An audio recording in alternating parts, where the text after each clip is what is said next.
There are people who feel everything: the joy in a stranger's smile, the tremor in someone's voice when they're afraid, the silent grief that lives in another's eyes. These are the empaths, the ones who carry the pulse of the world inside their chest. At first it feels like a gift, to sense what others can't, to heal, to comfort, to understand. But soon the weight of it begins to press down. The same sensitivity that opens you to love also exposes you to pain. Every emotion around you seeps in like water through skin, until you no longer know what belongs to you and what belongs to them. You begin to live for others. Their happiness becomes your responsibility. Their peace becomes your mission. And slowly you fade. The empath begins to disappear beneath the noise of everyone else's suffering. Carl Jung understood this. He wrote that what we call love is often a projection, the unconscious attempt to meet ourselves in another.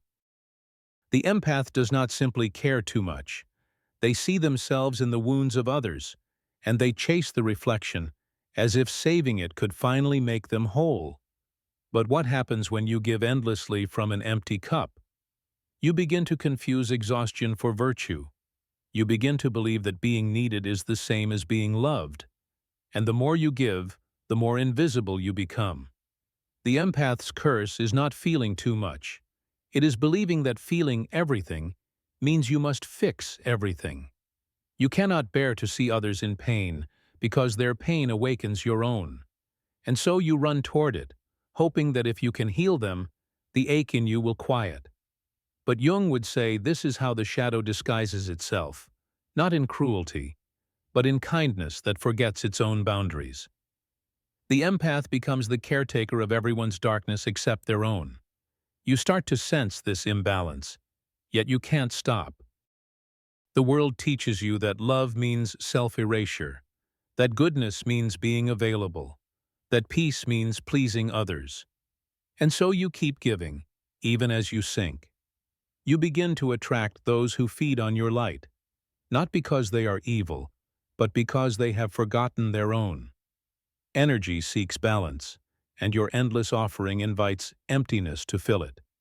You become magnetized to pain, and in every broken soul you meet, you find a mirror of your own unacknowledged wounds.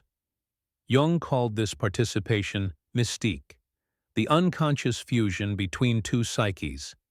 The empath dissolves into others, mistaking emotional fusion for intimacy. You are not with them, you are in them.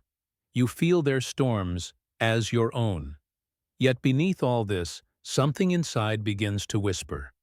A small, weary voice asking, "When will someone feel me?" But you silence it, because to feel your own pain would mean turning away from theirs. You have built your identity on being the one who saves, the one who understands, the one who never asks for anything in return. And so the pattern repeats. You give, they take, you love, they drift. And every time it ends, you say, "Maybe I was too much." But Jung would tell you the opposite. You were not too much, you were simply misdirected. Your empathy has become trapped in projection, chasing what it already contains. You have mistaken resonance for destiny. When you feel someone deeply, you think it must mean something cosmic, as if the universe is calling you to heal them. But resonance does not always mean alignment. Sometimes it is just the echo of your own unhealed self, returning through another body. In truth, the empath's pain is not rejection, it is disconnection from the inner source. You are not meant to carry the world's sorrow. You are meant to witness it, without drowning in it. You are meant to stand between worlds, one foot in light, one in shadow, not to fix, but to understand. Yet before you can understand, you must stop running. You must stop rescuing everyone else and face what you were avoiding all along, your own neglected self. The same heart that aches for others is silently asking for your attention. Jung wrote, "The meeting with oneself is at first the meeting with one's own shadow." To meet your shadow is to meet the part of you that resents giving, that fears being unseen, that longs to rest. It is the part you have condemned as selfish. Yet it is the key to your freedom. This is the turning point for the empath. The realization that compassion without boundaries is not love, but self-abandonment. The realization that your light was never meant to illuminate every darkness, only to guide your own path. And so begins the descent inward. The empath grows quiet. The chasing slows. You begin to wonder what would happen if you stopped reaching for everyone else and turned that gaze toward yourself. It feels unnatural at first, almost cruel. The guilt rises like a wave. But beneath it is something deeper. Peace. The peace of no longer needing to save anyone to feel worthy. You start to notice that the world doesn't collapse when you stop holding it. People find their own strength. The chaos you once absorbed begins to pass through you like wind through trees. And in that stillness, something remarkable happens. You begin to feel yourself again. The quiet hum beneath all the noise. The original rhythm of your soul. That is where the true empathy begins. Not as sacrifice, but as presence. And it is only from that presence that love can become real. This is the empath's curse, but also its hidden blessing. That through the pain of feeling too much, you are invited to feel yourself completely. And that is where the healing begins. There is a strange ache that comes after giving too much. It feels like a hollow echo inside the chest, a silence where warmth used to live. You tell yourself you loved deeply, but in truth, you were searching. You were looking for the missing part of yourself in the eyes of another. Carl Jung wrote that we do not see people as they are. We see them as we are. Every relationship, every attachment, every heartbreak is a mirror. It reflects what lives unhealed within us. What we call attraction is often the recognition of something familiar. A pattern, a wound, a shadow asking to be seen. The empath believes they are drawn to broken souls out of compassion. But often, they are drawn by resonance, the vibration of their own unloved self. They chase the ones they think they can fix, because through that effort, they hope to finally fix the ache inside themselves. At first it feels noble. You see someone in pain, and your instinct is to reach out. You pour yourself into their emptiness, hoping your light will guide them home. But slowly you notice something unsettling. The more you give, the more they pull away. The more you chase, the more the connection fades. You start to feel invisible again, not because they stopped seeing you, but because you were never really there. You were always staring into a reflection, mistaking your own echo for another person's voice. Projection, Jung said, is the unconscious transfer of our own inner contents onto someone else. It is how the psyche tries to make the invisible visible.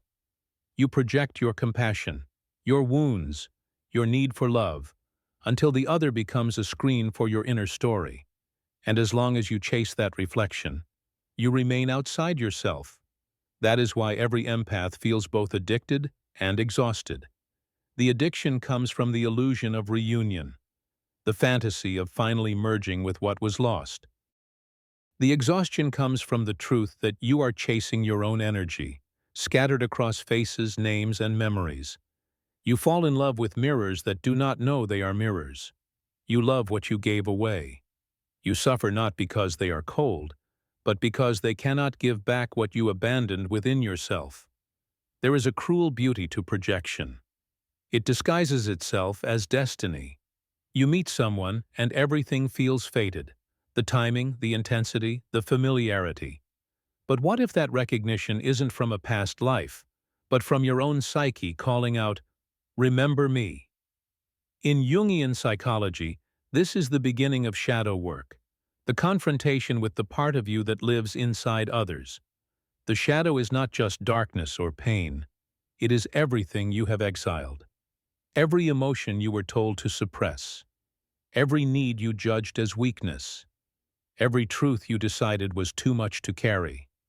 The empath's shadow is the self that no longer wants to serve. The one that longs to receive. The one that resents being taken for granted. But instead of listening, the empath runs from it, finding those who embody it instead. They fall for the unavailable, the distant, the broken, because those are the mirrors that reflect what they have denied. Every heartbreak becomes a sacred teacher. Each one says, "Here is the part of you that you keep giving away." And when you finally see this clearly, something inside shifts. You stop asking, "Why do they not love me?" and start asking, "What part of me am I trying to love through them?" The mirror becomes less of a prison and more of a map. You begin to trace the patterns back, to the moment you learned that love had to be earned, that peace had to be purchased through sacrifice.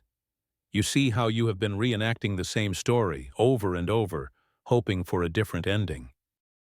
And then comes the moment of stillness, the painful, luminous pause where you no longer know who you are without the chase. The reflection fades. The mirror dissolves. You are left standing alone, surrounded by silence that feels both terrifying and sacred. But in that silence, something pure emerges. A faint pulse, a whisper, a sense that there is more to you than the rescuer, the giver, the healer. You begin to feel the outline of your own being, the self that exists not because it is seen, but because it is. The mirror is still there, but now it reflects differently. You see the faces of those you once chased, and instead of longing, you feel gratitude. They were never your salvation. They were your symbols, your living metaphors. Through them you met yourself. This realization does not erase the love. It deepens it, because now your empathy is no longer need. It is awareness. You no longer give to be loved. You give because love is what you are made of. Jung said that the process of individuation is the integration of opposites, the union of what we have projected. To withdraw your projections is to reclaim your soul. Every person you forgive, every pain you stop chasing, every story you release, you are calling your energy home. It is not selfishness, it is self-remembering. When the empath learns to stop pouring light into every empty vessel, that light begins to fill the one place it was always meant to illuminate, within. And as your inner world brightens, something subtle happens. The world begins to shift. The chaos you once magnetized begins to soften. The mirrors stop shattering. The people you meet reflect a calmer truth. You realize that nothing outside you has changed. Only your gaze has. You no longer look for yourself in others. You see others through yourself. And in that shift, the mirror transforms from illusion into understanding. You begin to walk through life not as a seeker, but as a presence. You stop chasing reflections and start radiating reality. That is the quiet power of awareness. It ends the chase without closing the heart. Because when you stop projecting your light outward, the world no longer drains you. It begins to mirror your wholeness back. And that is how the empath begins to heal. Not by finding someone who finally sees them, but by finally seeing themselves. At some point, something inside you breaks quietly. Not in anger, not in despair, but in exhaustion. You simply stop chasing. You stop reaching into the world for validation that never stays. The silence that follows is heavy, unfamiliar, almost sacred. It feels like standing at the edge of a vast ocean with no desire to swim anymore. You do not drown, but you also do not move. Carl Jung called this the night sea journey, the descent into the unconscious, the place where light is swallowed so that it can be reborn. Every soul that awakens must pass through this dark water. And for the empath, this descent begins not in rebellion, but in surrender. At first, the stillness feels like loneliness. The phone grows quiet. The faces fade. The constant hum of needing and giving begins to dissolve. Without it, the world seems empty. You mistake the absence of noise for the absence of meaning. But slowly, the silence begins to speak. You begin to hear things that were always there. the sound of your own breathing, the rhythm of your heartbeat, the subtle pulse of life moving through you. It is not the world that has gone silent. It is you who are finally listening. The withdrawal is not a punishment. It is a purification. For years you scattered your energy into every wound you could find. You poured your light into others, mistaking exhaustion for purpose. Now, in the quiet, all that energy returns home. And as it does, it carries with it the fragments of every person you tried to save. You start to feel emotions that are not new but long delayed. Anger that you swallowed, sadness that you silenced, longing that you disguised as compassion. At first, it overwhelms you. You want to run again. You tell yourself that helping others was easier than facing yourself, but there is nowhere left to run. Jung wrote, "One does not become enlightened by imagining figures of light, but by making the darkness conscious." This is that moment. The darkness does not come to destroy you. It comes to complete you. Every shadow you meet in this silence is a part of your own forgotten wholeness. You begin to see how you were never healing others. You were trying to heal the part of you that once felt unseen. Every rescue was a repetition of that ancient plea. Please, see me.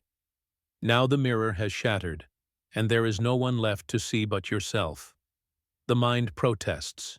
It wants distraction. It wants the familiar chaos of giving.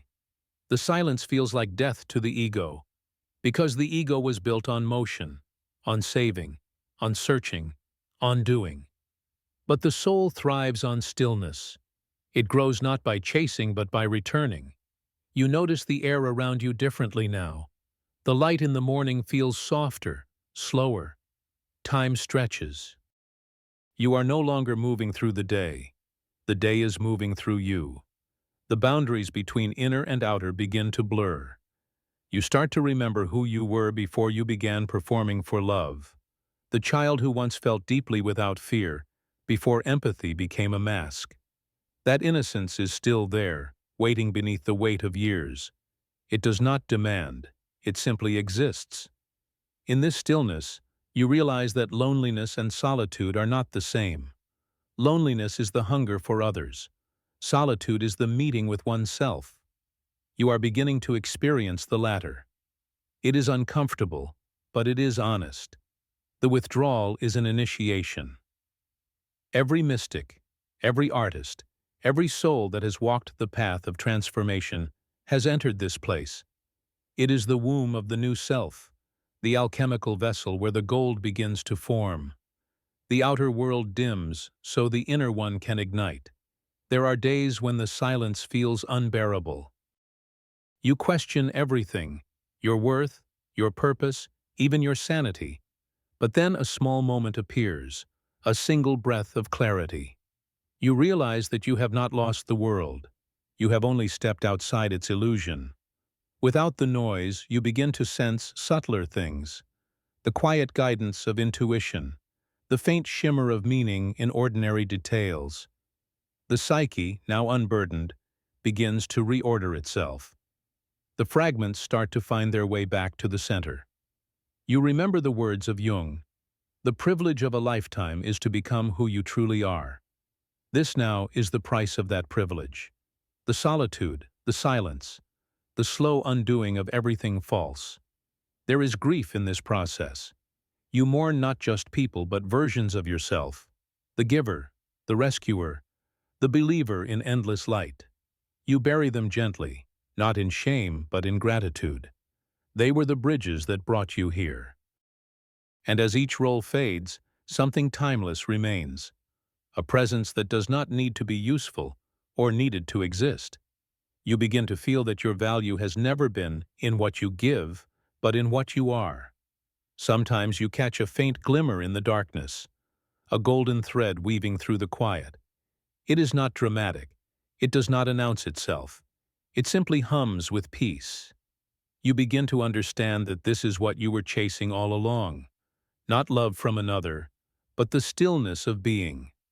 As you sink deeper into this awareness, even the word empath begins to lose its meaning. You are no longer defined by sensitivity, by pain, by identity. You are simply awareness itself, feeling, seeing, witnessing, without the need to fix or hold. The withdrawal is not the end of love. It is the beginning of real love, the kind that arises naturally, not from hunger but from fullness. When you stop grasping at others for connection, connection begins to appear everywhere. You see it in the way light moves across water, in the wind shifting through trees, in the quiet pulse beneath your skin. Everything becomes intimate, because there is no longer a boundary between you and the world. And then, almost unnoticed, something begins to change. The heaviness that once lived in your chest starts to lighten. The silence that felt like absence begins to feel like peace. You are no longer waiting for someone to mirror your worth. You are resting in it. This is the moment when the descent begins to turn. The darkness has not swallowed you, it has remade you. The empath who once lost themselves in others now begins to find themselves in everything. And as you sit in that stillness, surrounded by golden fog and soft breath, you realize the truth Jung whispered all along. The withdrawal is not escape, but return. You have not left the world. You have simply found the part of it that was always within you. There is a kind of silence that does not feel empty. It feels alive, as if the air itself has begun to breathe with you. After the storm of giving, after the long night of exhaustion, there comes this strange, luminous quiet, the place where all chasing finally ends. You are no longer trying to fix the world. You are no longer reaching for love or meaning. You are simply here, listening to something you never noticed before. The hum beneath everything, the slow pulse of being itself. At first, you mistake this stillness for nothingness, but it is not nothing. It is the beginning of everything. The mind, once loud and restless, begins to dissolve. Thoughts drift through like clouds that no longer need to rain. The body softens. The breath becomes tender. There is nothing to prove, nothing to protect. Carl Jung described this stage as the alchemical albedo, the whitening, the purification after the blackness of nigredo. It is not about perfection, it is about transparency. The light of consciousness begins to pass through you without resistance. You no longer filter reality through fear or desire. You let it be. The empath who once absorbed the pain of the world now becomes the mirror that reflects it without distortion. You begin to understand that true compassion does not mean taking on another's suffering, but allowing it to exist without judgment. In this neutrality, healing begins, not as action, but as presence. You start to sense that everything you sought in others was never missing, only unrecognized. Love was never something to find. It was the awareness that sees. And the more you rest in that awareness, the lighter everything becomes. The darkness that once felt like a curse now appears as the very soil that nurtured the seed of consciousness. You realize that without it, you would never have learned to see. Every heartbreak, every failure, every night spent drowning in someone else's pain, they were all alchemical fires refining you into clarity. Stillness is not withdrawal anymore. It is transformation. It is not the absence of life, but its purification. When the mind stops grasping, reality begins to unfold on its own. The ego, which once tried to control everything, now bows to something larger. The self, that eternal center Jung spoke of, the totality that contains both light and shadow. In this space, you begin to experience a different kind of empathy, one that is no longer personal. It is not I feel your pain, it is I see the same life moving through you that moves through me. The separation dissolves. The line between me and them fades into a gentle unity. You find yourself moved to tears, not from sadness, but from recognition. Everything is alive. Every sound, every face, every fleeting shadow is a form of the same consciousness waking to itself. You do not own this awareness. You participate in it. The alchemy of stillness begins here. You start to understand that silence itself is a teacher. It shows you that transformation was never about changing into something else, but about uncovering what was already whole. The empath's heart, once scattered across the world, now becomes a vessel of light. But this light is different from the light of helping or fixing or proving. It does not shine to be seen. It simply radiates. It does not chase. It attracts. It does not demand. It allows. You begin to live from this quiet magnetism. People feel it around you, not as intensity, but as peace. They are drawn, not to your energy, but to the space within it. You have become what Jung called a symbol of the self, an embodied presence of inner balance. And in this presence, something miraculous happens. The world begins to respond differently. The same people who once drained you now soften in your presence. The same situations that once overwhelmed you unfold with grace. It is as if reality itself has changed its rhythm to match yours.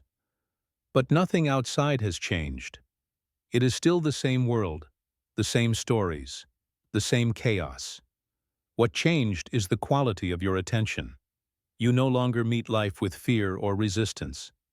You meet it with spaciousness. This is the real alchemy, the transmutation of attention into awareness, of resistance into receptivity, of chasing into allowing. Every emotion that once ruled you becomes a messenger. Anger becomes boundary. Sadness becomes release. Loneliness becomes connection. Everything that once hurt you now serves you.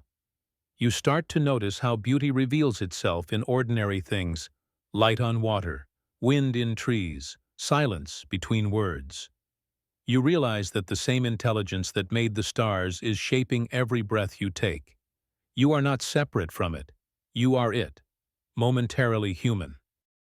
In stillness, you begin to understand love not as attachment, but as recognition.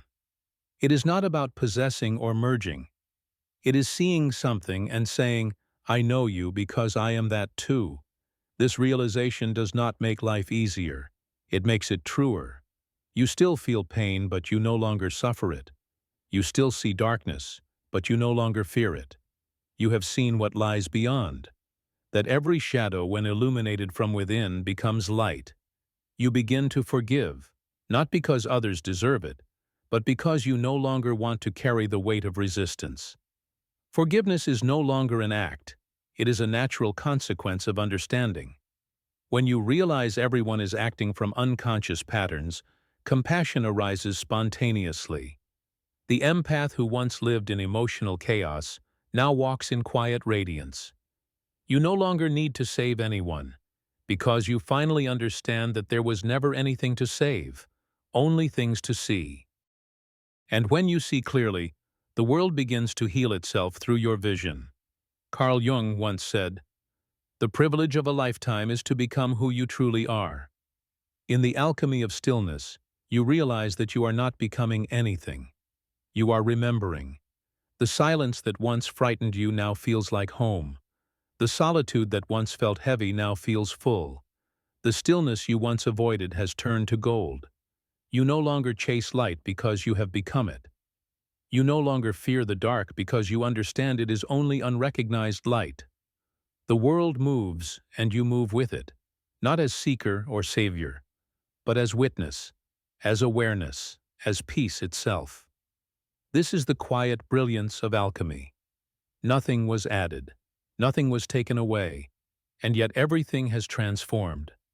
The empath has vanished, and in their place stands something timeless, a consciousness that neither clings nor withdraws, a soul that simply is. And that is where stillness turns to light. There comes a moment when stillness no longer feels like waiting. It feels like gravity, quiet, invisible, yet profoundly magnetic. You do not move toward the world anymore. The world begins to move toward you. What once drained you now nourishes you. What once frightened you now feels familiar. You realize that the light you sought to give away was never meant to escape you. It was meant to transform you. Carl Jung called this individuation, the process by which a person becomes whole, where consciousness and unconsciousness unite into one radiant being. But it is more than psychology. It is alchemy in motion. For years you were the empath chasing love through reflections, mirrors of pain, longing, and unspoken wounds. You searched for resonance outside yourself, unaware that every face you met was a message from within. You gave until you vanished. You suffered until silence found you. And in that silence, you began to remember what you are made of. Now, the same energy that once scattered outward begins to flow inward, spiral-like, centered in the heart. It gathers not through force, but through permission. You stop chasing people and they begin to feel your presence. You stop proving your worth, and life begins to mirror your peace. This is not magic. It is nature. Everything in existence responds to coherence. When your inner and outer worlds align, reality itself begins to harmonize around you. The empath's gift, once a curse of overfeeling, becomes a compass of truth. You begin to sense when something is real and when it is projection. You no longer rush to fix pain. You simply stand beside it until it reveals its meaning. In this space, love changes its language. It no longer whispers, "Need me." It says, "Be with me." It no longer burns, it warms. It no longer wounds, it awakens. You notice that your presence calms the room without trying. The world begins to treat you the way you now treat yourself, gently, reverently, as something sacred. People may still project onto you, but you no longer absorb it. Their energy passes through like wind through light. You do not defend yourself because there is nothing left to protect. You have become transparent, not invisible, but clear. The light moves through you freely. The same shadows that once haunted you now serve as contrast. They give the light its depth. You understand now. Darkness was never your enemy. It was your teacher. It taught you boundaries, discernment, patience. It taught you how to see. This is what Jung meant when he said, "One does not become enlightened by imagining figures of light, but by making the darkness conscious." You did not become light by fleeing the dark, but by walking through it until it bowed in recognition. There is no triumph here, no victory song, only stillness. But it hums with power. You feel connected to something vast, ancient, and kind. Every movement, every breath, feels guided. You are not pushing life forward. Life is flowing through you. The empath who once gave endlessly has become the source. The one who once begged for understanding now radiates it. The seeker has become the sanctuary. And this radiance is not loud. It does not demand attention. It simply exists. And in its presence, things begin to heal. You notice synchronicities appearing more often, not as coincidence, but as mirrors of alignment. People arrive at the right moment. Opportunities unfold without struggle. The more you trust this flow, the more effortless it becomes. You start to understand what magnetism really is. It is not attraction in the ordinary sense. It is resonance, the natural pull between things vibrating at the same frequency. You are no longer attracting by desire. You are aligning through authenticity. This is the true secret of the empath's transformation. When you stop chasing, the world starts chasing you. When you stop seeking validation, reality validates you. When you stop pouring your energy outward, the universe begins to pour it back. It is not that others have changed. It is that you now radiate from a different center, the one Jung called the self. And through this self, everything becomes meaningful. Even pain has poetry. Even endings have purpose. Even solitude feels like prayer. You begin to live not from reaction, but from creation. Your words become medicine. Your silence becomes peace. Your presence becomes a mirror where others remember who they are. This is the magnetic light, not the glow of ego, but the quiet radiance of wholeness. It draws without needing, gives without losing, shines without burning.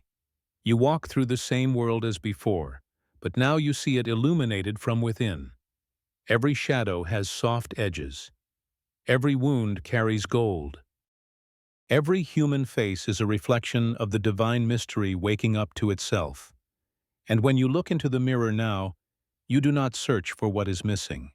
You smile, because you see the whole sky inside your eyes. The empath has become alchemist, one who transforms emotion into wisdom, pain into depth, loneliness into connection. You understand now that sensitivity was never weakness. It was sensitivity to truth. The journey is not about becoming less sensitive. It is about becoming so grounded in awareness that sensitivity no longer breaks you. It guides you. And so you live differently now. You love slower, deeper, quieter. You listen more than you speak. You act without urgency. You trust that what is meant for you will recognize you just as you are. Because now, you no longer try to be the light for others. You have become the space where light appears. You understand what Jung meant by the union of opposites, the marriage of sun and moon, spirit and matter, light and dark. Everything is sacred because everything is you. The world does not chase your energy anymore. It harmonizes with it. People no longer take from you. They tune to you. And the more you stay rooted in this awareness, the more effortlessly life unfolds. The light does not seek recognition. It simply shines. And in that shining, others remember their own. You realize at last that nothing was ever lost. You were simply learning how to return. To yourself, to the moment, to the vast field of being that has always been here. The alchemy is complete. The empath has turned into gold, not the metal, but the metaphor. A soul that cannot be broken, because it is no longer separate. And now, from this still golden awareness, you extend a quiet invitation. If you found light in this journey, stay. Breathe with it. Let it move through you. There are more depths to explore, more symbols to unveil, more mysteries to remember. Subscribe not to a channel, but to the part of yourself that hungers for meaning.